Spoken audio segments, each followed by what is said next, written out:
kita nggak pernah dipuji, Karina. Tetapi kita gagal, kita dicaci maki gitu. Bahkan kalau mati pun tidak ditangisi, kan gitu kan. Wow. Jadi kita harus siap. Itu jabatan intelijen itu jabatan tidak populis.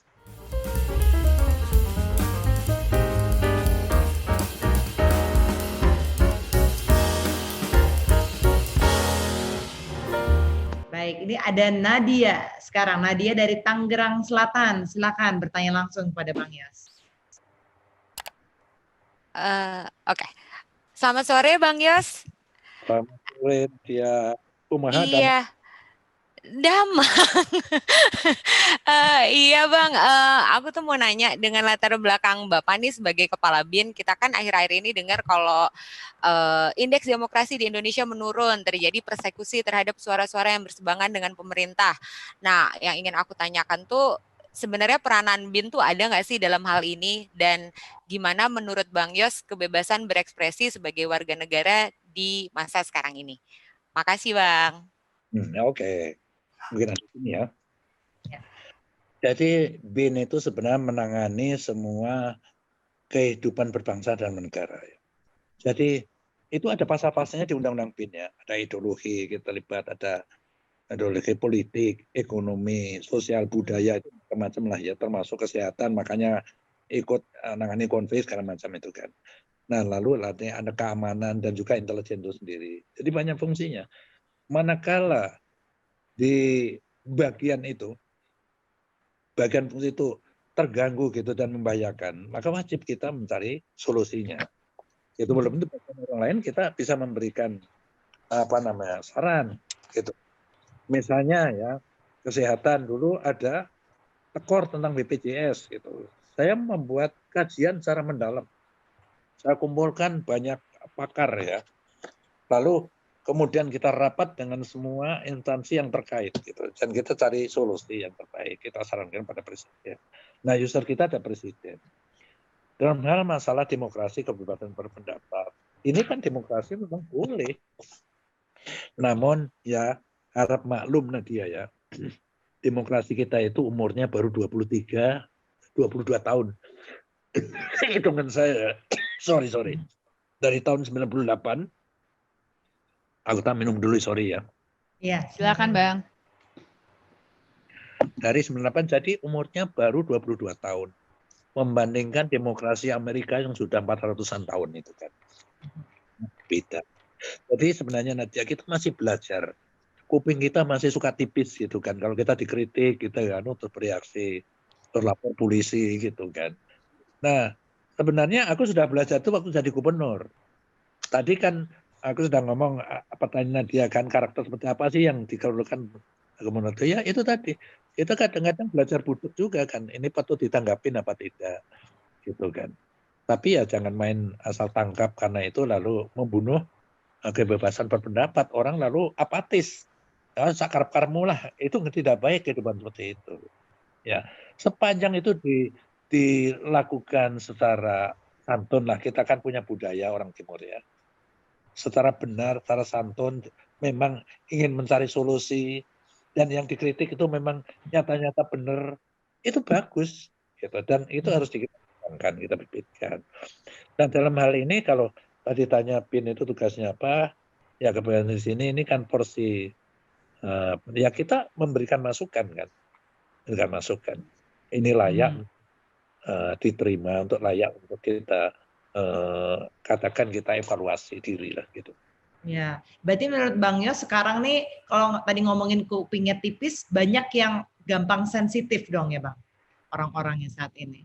Ya kira-kira kayak begitu, karena itu perlu latihan lah. Latihan. Aku itu udah kenyang lah dikritik itu. Karena zaman dulu ya, zaman reformasi baru dikeluarkan, kebebasan baru didapat ya. Orang kan euforia kan, bagaimana menikmati itu. Yang sangat berlebihan gitu kan. Media misalnya, kalau kalian dukung kita, ya pemerintah atau termasuk pemerintah daerah mau muji-muji gubernur, nggak pernah dilihat TV-nya, nggak pernah dibaca korannya. Jadi kita ini dijadikan media enemy, gitu, bukan media darling, bukan. Gitu. Jadi seperti itu. Terus saya belajar dari situ kan. ini tak cuekin aja, ini ngawur, nggak ngerti apa-apa, tanya kayak gitu kan. Tapi kalau yang memang saya tanggapin, saya konferensi pers menjelaskan soal ini, soal itu. Iya, Gitu. iya. Nah, saya Oke. kira itu juga sama aja dengan pemerintah pusat kan, karena sekali lagi kita pemerintah DKI Jakarta ini kan miniaturnya Indonesia gitu kan. Jadi sikap itu juga dimiliki oleh para pejabat lah gitu, bahwa ini perlu ditanggapi apa perlu dibiarkan saja gitu. Tetapi langsung membuat takut orang ya, main tangkap misalnya, saya kok kurang sependapat itu, karena itu akan membunuh aspirasi orang kan, padahal itu yang kita perlukan, masukan ya, sehingga kita mampu kalau diri kita gitu kita introspeksi ya, kalau lembaga kita pimpin kita evaluasi kan, itu kan perlu masukan dari orang. Kalau menurut Bang Yos, jadi saat ini situasinya udah terlalu berlebihan nggak kekhawatiran akan dikritiknya itu? Tidak gitu, karena itu perlu kita rem lah gitu, kita perlu saling mengingatkan. Tapi maklum tadi kan aku ngomong sama Nadia, harap maklum karena kita ini demokrasinya juga masih masih muda sekali. 22 tahun itu sangat muda. Kita masih belajar untuk mendapatkan bentuk yang paling cocok untuk kita gitu. Tetapi kita memang budaya ya, kita punya landasan Pancasila. Saya kira norma-norma itu perlu kita pegang. Bang Yos, yang namanya BIN itu kan sesuatu yang sebenarnya tugasnya mungkin nggak banyak orang tahu ya. Mungkin memang ada sifat kerahasiaan juga di situ ya. Nah mungkin ini ada pertanyaan penasaran gitu misalnya. Sebenarnya apakah BIN itu sebenarnya sudah tahu gitu, apa kalau misalnya bakal ada virus yang berbahaya yang bisa berdampak sampai sebegininya gitu, itu sebenarnya sudah diketahui belum sih Bang kalau Intel itu? Ya, Irina ya, tidak semua hal kita ketahui ya, BIN mengetahui, intelijen mengetahui, itu tidak juga ya. Saya kira khusus virus itu kita semua kaget-kaget aja lah gitu. Nggak sangka kayak begitu datangnya dan begitu cepatnya. Bahkan awal-awalnya orang 1-2 kena kan masih enteng aja lah. Kita ini kebal kok, kita berdoa aja terus kan nggak akan Kayaknya begitu, nyatanya kan tidak. Ya, sekarang 50.000 loh yang terpapar gitu kan. Artinya jumlah 100.000 itu sangat mungkin akan bisa dicapai kalau kita tidak melakukan langkah-langkah yang signifikan. Jadi tentu kalau itu diketahui kan akan dilaporkan. Tetapi setelah itu terjadi kan, lalu juga saya lihat kan mereka BIN juga ikut turun tangan melakukan rapid test di mana-mana gitu. Saya kira itu baik juga. Ya, Bang, ini kalau ngomongin waktu masa kepemimpinan Bang Yos waktu di BIN kan banyak banget prestasinya nih, dari yang soal Nurdin, Aceh sampai bawa koruptor pulang gitu kan, sampai Papua juga. Nah, terus tapi kok banyak juga yang bertanya nih, kok cepet banget Bang Yos jadi kabinnya gitu.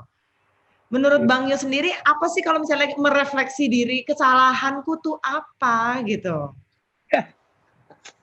Waduh, gawat nih pertanyaanmu. Gini ya, kalau kalau saya dibilang prestasi itu juga tidak. Kalau orang diberikan kesempatan seperti saya juga mungkin bisa. Saya kan hanya 1 tahun aja kan. Ya memang dalam konteks tadi ya, ini mereka ini terpidana gitu ya, sudah inkrah. Sudah inkrah itu artinya dia tidak ada alternatif lain kecuali masuk gitu. Tapi dia tidak masuk, justru lari ke luar negeri. Ya logikanya kan pasti ada yang bukakan pintu kan, pintunya kan gitu kan. Ya ini kan semuanya nggak usah kita tutupin lah, logika aja kita pakai. Besok mau masuk kok, mana ini hari ini bisa kabur malam ini gitu, dengan private jet kan gitu kan, semuanya kan gitu modusnya gitu kan. Nah dia membawa uang ya, bagi saya bukan masalah uang yang dia kabur aja, tetapi ini adalah wibawa negara. Ya, hukum kita telah dilecehkan, dia sudah inkrah kok, gitu kan. Nah, ini kan harus kita kembalikan. Nah, karena itu saya mencoba, ini juga ada kan, intelijen itu operasi seperti ini ada, gitu. Maka tentu semua yang akan saya lakukan selalu saya laporkan presiden, Pak, ini gini-gini, dan dapat green light lah saya lakukan. Memang aku nggak sebut namanya ya, satu sudah kabur 7 tahun, bisa kita tangkap di Kamboja. Satu lagi sudah 4 tahun tangkap di Shanghai gitu kan ya. Jadi dan saya nangkapnya juga baik-baik aja kok. Saya lakukan baik karena tugas saya adalah membalikan dia ke tanah air. Setelah itu saya serahkan ke Kejaksaan Agung dan semuanya kan, gitu kan. Jadi kalau pertanyaanmu tadi ada salah apa gini ya jawabannya mungkin ya. Jabatan menteri atau setingkat menteri, BIN dengan jabatan menteri itu adalah hak prerogatif presiden. Ya. Walaupun sebenarnya ini jabatan yang memerlukan profesionalisme tinggi, tetapi mau tidak mau kan juga ini juga jabatan politik juga kan, kalau dilihat dari sistem politik kita gitu. Jadi itu hak prerogatif presiden, mau nyopot menteri atau setengah menteri, mau masang lagi gitu itu dan saya menerima itu hal seperti itu. Terus sekali lagi hak seorang pimpinan negara gitu kan. Ya, jadi lebih memang politik gitu ininya ya Bang. Lebih alasannya. Ya. Bang Yos, kalau ini pertanyaan penasaran lagi, lebih susah jadi anggota Kopassus, jadi gubernur DKI atau kepala BIN tuh Bang? Gitu, semuanya ini ada suka dukanya masing-masing gitulah. Kalau waktu di Kopassus militer itu ya, itu juga apalagi waktu itu kan saya kan lama di satuan intelijennya Kopassus namanya Pasukan Sandi Yuda. Jadi Kopassus itu ada tiga unsur gitu ya, ada para komando gitu yang banyak. Terus di atasnya nanti Pasukan Sandi Yuda, terus ada Kultur ya, penanggulangan teror Den 81. Nah kalau Sandi Yuda ini memang Kopassus yang tugaskan tugas-tugas khusus intelijen gitu. Nah saya lama di situ. Ya memang aku nggak pernah pakaian dinas itu kan. Saya selalu pakaian sipil kemana-mana. Karena tugas saya mengharuskan seperti rambut saya juga panjang gitu kan. Jadi kayak benar-benar orang sipil. Kadang-kadang aku di satu kodam itu dibentak-bentak sama kopral gitu. Padahal aku itu perwira sudah mayor, pangkatnya mayor gitu kan ya. Dipisu-pisuin mahasiswa gitu, padahal aku ini perwira gitu kan, aku nyamar mahasiswa juga soalnya kan. Jadi suka dukanya selalu ada gitu kan. Waktu di Kopassus itu yang paling duka itu seringnya tugas dan kadang-kadang kita tidak boleh pamit gitu dengan keluarga gitu kan. Nah jadi tugas-tugas intelijen itu memang kalau kita berhasil ya kita nggak pernah dipuji, Karina. Tetapi kita gagal, kita dicaci maki gitu. Bahkan kalau mati pun tidak ditangisi, gitu kan. Wow. Jadi kita harus siap. Itu jabatan intelijen itu jabatan tidak populis. Ya. Harus berani makan hati lah gitu kan. Karena itu tadi kayak kalau kamu lihat di museum saya tugas kayak begitu tidak pernah tercatat dalam sejarah. Kita nggak pernah dapat bintang sakti, kita nggak akan pernah dapat pangkat luar biasa kan gitu kan. Nah ya kita menerima saja karena kita adalah orang kerja. Nah memang kalau tadi tanya kan saya singgung kan waktu di Kopassus suka dukanya gimana ya. Kalau Kopassus itu ya kalau nggak latihan sekolah tugas itu aja terus.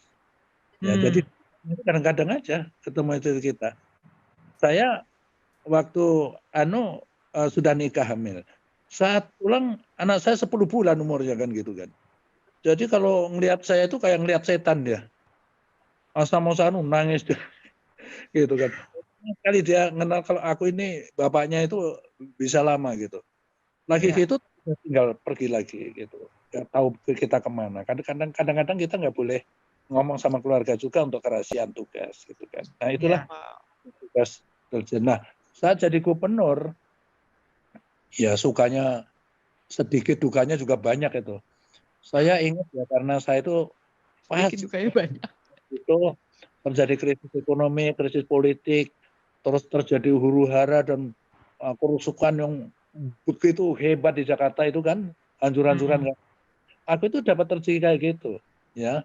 Ekonomi lumpuh sama sekali, kota hancur-hancuran gitu, duit tidak ada, gitu kan. Nah terus setelah pelan-pelan saya normalkan kembali, ekonomi bergulir, saya dapat duit dari itu lagi untuk bangun Jakarta, ngurus Jakarta gitu ya. Tapi namanya panen demo itu, saya hitung selama 10 tahun itu hampir 5.000 kali gubernur Wow. Jakarta. Jadi setiap hari ada demo 2-3 kali tempat itu kan. Beda Kalau isu lagi ya, Bang. sekali Andini ya, sekali nggak ada Iya. demo, gua malah nggak bisa tidur. Gitu. Kenapa ya? Nggak ada demo gitu kan. Jadi demo itu sudah kayak sarapan aja, gitu kan. Jadi Mbak, diomelin anggota dewan, diomelin LSM, wah udah kenyang aku, bener-bener dah. Makanya saya kan talk show di salah satu TV itu kan saya pesankan sama Anies ya, jangan kaget, aku juga kenyang dibegituin gitu ya, terima aja. Salahnya mau jadi gubernur DKI kan gitu kan. Karena itu tadi kan, isinya itu ibaratnya kamu bilang tadi kan, andai kata hutan belantara ini binatang buas isinya semua. Jadi gubernur itu gimana? Ya gubernurnya harus lebih puas dari binatang-binatang itu kan gitu kan. Maka aku jadi bonek banget dulu kan kayak gitu kan. Itu yang terbaik, jangan pernah ragu, kita lakukan aja. Saya ngeluncurkan busway misalnya. Kayak apa aku di demo tiap hari? Mau makar Monas di demo tiap hari. Aku terus saja gitu. Karena aku yakin ini menyelesaikan masalah, bukan masalah-masalah. Nah, karena itu jangan merasa dirinya pinter. ya. Aku latar belakangnya militer. Kalau apa namanya olah kemiliteran salah biangnya kan. Sekarang urus macet, banjir ada biangnya, itu yang saya panggil kan. Pakar-pakar itu saya cari masukan. Jadi saya harus mengenal masalah secara utuh A sampai Z. Itu sesuai dengan anunya namanya Sun Tzu ya. Sun Tzu itu ahli strategi militer Cina abad ke-13 kan. Jadi dia bilang gini, kenali musuhmu, kenali dirimu, katanya. 1000 kali perang, 1000 kali menang, kata Sun Tzu. Nah, setelah jadi gubernur, kenali dirimu. Aku gubernur dengan perangkat saya, tetangga saya, ada Polda, ada Kodam, segala macam gitu ya. Lalu kenali musuhmu. Musuhmu adalah masalah macet, masalah banjir gitu. Saya harus tahu betul A sampai Z. Untuk tahu, saya cari ahlinya, saya kumpulin. Gitu. Mereka yang berpikir, mereka yang survei, aku tahu. Setelah aku tahu, begini cara jalan keluarnya. Kita rumuskan. Nah, Bang, ini mungkin pertanyaan untuk nge-wrap up soal Jakarta dan juga militer ya, Bang. Kalau solusinya ibu kota dipindahin, dalam hal ini ke Kalimantan gitu, menurut Bang Yos secara keamanan, secara peliknya masalah di ibu kota, apakah tepat? Begini ya, wacana pindah ibu kota itu sudah sejak dulu kala, gitu kan. Kenapa? Karena memang Jakarta ini tidak ideal ya untuk jadi ibu kota. Itu tadi kan rawan banjir, terutama kan pantai ya, kota pantai kita itu, tetapi flat rata dengan pantainya. Ekstrimnya itu bedanya dengan Istanbul, pantai dia tetapi kotanya itu di bukit gini kan, jadi nggak pernah banjir, nggak pernah kan gitu kan. Lalu juga zaman Belanda pun sudah menganggap ini tidak ideal, gitu kan. Makanya Gubernur Jenderal pun bikin istana di Bogor, itu ditanyakan gitu kan. Nah, tetapi waktu itu kan selalu terkendala keuangan kan. Keuangan kita itu kan belum memadai. Jadi kalau memindahkan ibu kota itu artinya mengurangi salah satu fungsi. Yang saya katakan multifungsi tadi, pusat ini, pusat itu. Sekarang satu pusat lepas. Tentu itu akan meringankan DKI gitu kan. Dan saya yakin pusat pemerintahan dipindah, pusat ekonomi, pusat perdagangan nggak akan pindah. Karena infrastrukturnya sudah ada, para cukong-cukong semua sudah rumahnya di sini, kantor di sini, ngapain pindah ke sana kan. Dan jangan juga ibu kota baru nanti itu diarahkan kepada multifungsi lagi, ya nanti jadi Jakarta kedua lagi kan, itu padat nggak nyaman. Jadi kalau memindahkan ibu kota harus meniru Canberra. Canberra itu persis seperti niat kita sekarang ini, lahan kosong atau dibikin ibu kota, dan itu dilombakan. Yang menang insinyur Amerika 6 tahun dilombakan itu. Jadi ideal banget ya dibikin hutan kota, di mana-mana ada hutan kota. Jadi penghijauannya luar biasa.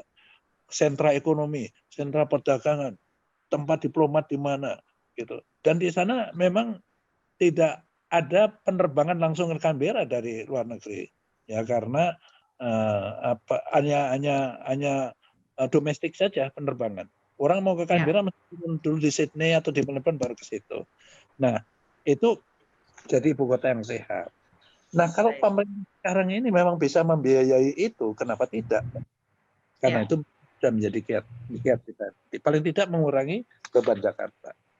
Baik.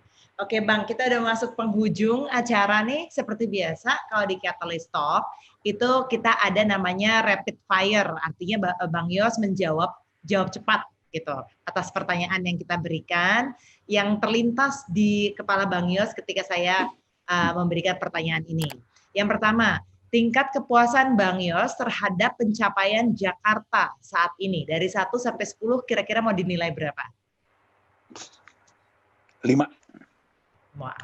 Dari semua gubernur DKI Jakarta yang masih ada ya, kecuali Pak Jokowi, siapa Bang yang cocok menjadi presiden? Cocok semua. Selain Pak Jokowi. Cocok. Menurutku Bang Yos sebenarnya sih. Mantap. Dari semua penerus Bang Yos sebagai gubernur, siapa yang menurut Bang Yos itu sebenarnya kurang pas untuk pimpin hutan belantara Jakarta ini? Siapa? Dari semua penerusnya Bang Yos nih sebagai gubernur, yang paling nggak pas siapa Bang menurut Bang Yos? Paling nggak pas. Apa nggak tahu lah. Oke, kalau hal yang paling dikangeni Bang Yos dari kehidupan tentara? Yang paling dikangenin? Tugas. Tugasnya? Ya. Oke. Kalau yang tantangan yang berat ya untuk pasukan-pasukan kayak saya, tugas itu adalah satu kehormatan. Tahu, baik.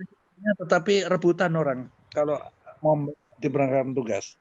Iya. Kalau yang paling dikangeni dari kehidupan sebagai gubernur DKI Jakarta? Ya itu di demo itu aku kangen juga aku. Aku kira itu justru yang paling tidak dikangeni loh Bang. Yang paling nggak dikangenin apa? Lama suka kangen juga kan karena aku apal dengan muka-muka yang demo aku. Langganan ya Bang demonya. Di Jakarta ini kecuali PDIP ada PDI lain. Apa itu? Perusahaan Demo Indonesia. Bang, sebenarnya apa sih yang paling publik tuh tidak tahu soal BIN? Ya, BIN itu sepertinya kan suruh diem aja gitu kan. Enggak, dia juga bisa melakukan operasi-operasi termasuk di luar negeri. Itu kan. Menangani kan kadang-kadang, makanya aku jelaskan kan kepada user, jelaskan bahwa yang ditangani BIN itu masalah ideologi politik. Maksudnya kalau aku melapor soal ekonomi jangan kaget usernya kan. Kok user ini pasalnya kan gitu. Semua kehidupan berbangsa bernegara ini di mana itu menjadi ancaman, nah kita harus lapor dan kita lalu melakukan deteksi dini dan cegah dini. Gitu. Yang banyak yang tidak tahu karena kita juga nggak mau ngumbar semua masalah di intelijen kan. Emang nggak boleh tahu, harusnya emang publik ya Bang. Nah, Bang Yos kalau ada kesempatan bisa makan malam dengan 3 orang, baik yang masih hidup atau sudah meninggal dunia, siapa aja kira-kira? Apa-apa? Kalau ada kesempatan bisa makan malam dengan 3 orang yang masih hidup atau sudah meninggal dunia, siapa aja kira-kira? Yang masih hidup. Atau masih hidup atau meninggal, udah meninggal nggak apa-apa. Kira-kira siapa? Ya aku pengen makan dengan gubernur-gubernur itu, Foke, terus ada Ahok, ada Anies, waduh itu nyaman kalau karena aku masih di kan. Iya benar. Nah Bang Yos kan orangnya tegas, nggak ada takutnya. Sebenarnya siapa yang paling bisa meluluhkan hati Bang Yos? Meluluhkan hati saya? Ya. Cucu aku. Nah Bang, selesai. Jadi klepek-klepek aku udah gitu kan. Langsung dibeliin kuda poni ya Bang. Nah, selesaikan kalimat berikut ini Bang. Saya berharap generasi muda Indonesia bisa lebih kompetitif. Baik. Ini pertanyaan favorit Farina. Buku yang Bang Yos sarankan untuk orang lain baca apa? Buku sejarah. Baik. Sejarah Indonesia Bang. Supaya kita tahu sejarah kita. Baik, oke, silakan Far. Siap. I hope you enjoy the show today. Saya dan Andini dan juga Bang Yos pamit dulu.